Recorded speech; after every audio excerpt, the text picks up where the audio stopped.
Di video kali ini, gue akan bahas gimana caranya dapetin 100 juta pertama dari bisnis digital. Gue udah berkecimpung di dalam dunia Instagram Team Page itu dari tahun 2021. Jadi udah sekitar 5 tahun. Dan gue udah dapet 100 juta pertama tuh dari sini. Mungkin kalian ada yang masih bingung, apa itu Instagram Team Page? Singkatnya, itu adalah akun Instagram yang membahas tentang topik tertentu. Dan biasanya sih faceless, nggak ada sosoknya.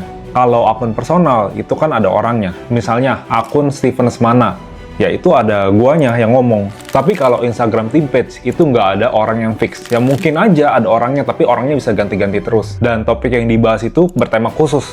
Kenapa gue mulai Instagram Team Page? Jujur, dulu gue tuh sempat mikir, kalau bikin konten IG personal branding, itu kan gue harus tampil terus. Kayak nggak mungkin gitu gue bisa delegasi ke orang lain. Karena orang tuh follow ya karena Steven, ya karena ada guenya gitu. Saat itu gue mikir, kalau begini terus, mungkin nanti gue harus kerja tuh sampai tua. Sedangkan kalau Instagram Team Page itu bisa didelegasi ke orang lain. Karena orang tuh follow bukan karena sosoknya, tapi karena brand dari medianya, karena value yang udah dikasih dari si media tersebut. Dan semisal tim yang handle medianya itu tiba-tiba ganti, ya itu nggak masalah. Ibarat misalkan lu di restoran, lu nggak tahu siapa chef yang masak. Apakah chefnya itu sama atau ganti-ganti? Selama chefnya bisa ngikutin SOP menu yang udah dibuat, ya harusnya rasa masakannya ya 11-12. Sama juga dalam konten. Kalau tim yang handle tuh bisa ngikutin SOP yang udah dibuat, harusnya value yang dikasih dari konten itu yang 11-12 gitu. Yang ketiga, jumlah quantity posting. Gue menemukan formula, kalau lu mau cepet viral ya atau brandingnya cepet naik, ya lu harus meningkatkan quantity postingnya. Emang sih ada orang yang bilang katanya kualitas postingan tuh lebih penting daripada quantity. Katanya jangan post konten sampah. Tapi yang gue mau tekenin di sini adalah gue juga nggak ngomong kalau kita tuh meningkatkan quantity tapi mengorbankan kualitas kontennya. Di sini tuh kita nge-post nggak asal-asalan ya. Postnya tetap harus berkualitas, tapi kuantitasnya juga dibanyakin. Ibaratnya, misalkan ada satu akun media yang dia tuh ngeposting setiap hari, dan dia tuh butuh waktu 4 bulan untuk bisa viral. Nah, logikanya, kenapa nggak kita coba ngepost sehari 4 kali?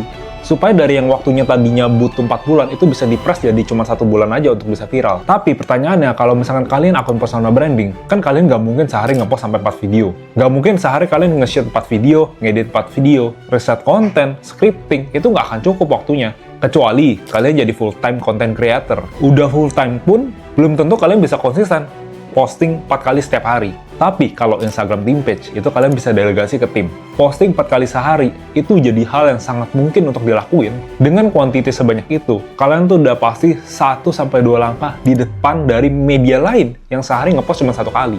Kalian learning phase-nya jadi lebih cepat.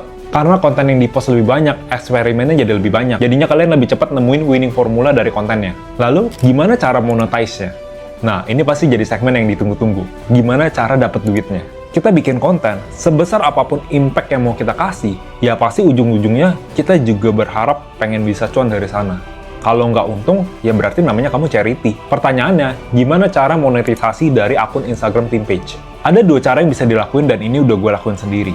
Yang pertama itu dari brand deals. Jadi kalian dibayar oleh brand untuk publikasi tentang brand mereka. Endorsement lah namanya. Tapi trikinya di sini adalah kalian harus ambil kerjasama dengan brand yang memang produknya bagus dan target market niche-nya itu sesuai dengan niche-nya kalian. Audiensnya tuh harus sama. Kalau misalkan niche kalian berbeda, nanti audiens kalian tuh akan mikir, ini produknya kayaknya nggak cocok buat gue. Apalagi kalau produknya jelek dan bikin audiens jadi kecewa.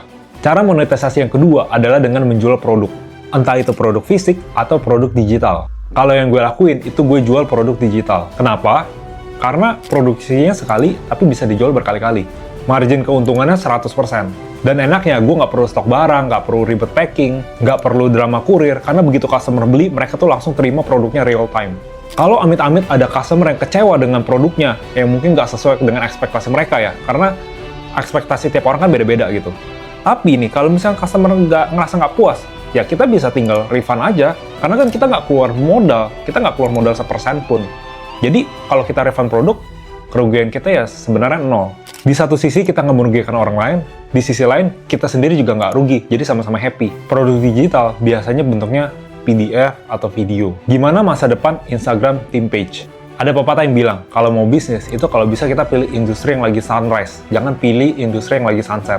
Nah, menurut gue, selama orang masih main Instagram, maka industri ini yang akan tetap naik-naik aja. Apalagi kalau kita tahu, Meta itu salah satu pionir di dalam dunia sosmed. Tapi ada nggak cara antisipasi kalau misalkan algoritmanya tiba-tiba berubah? Nah, kalian bisa coba mulai kumpulin database. Misalkan kalian bikin grup eksklusifnya, jadi kalian yang kontrol audiens kalian, bukan platform. Jadi, itu dia cara gue cuan ratusan juta dari Instagram Team Page. Kalau kamu mau belajar lebih dalam tentang dunia Instagram Team Page, coba kamu tulis di komen dan subscribe video ini. Kalau rame nanti gue bikinin tutorial di video selanjutnya.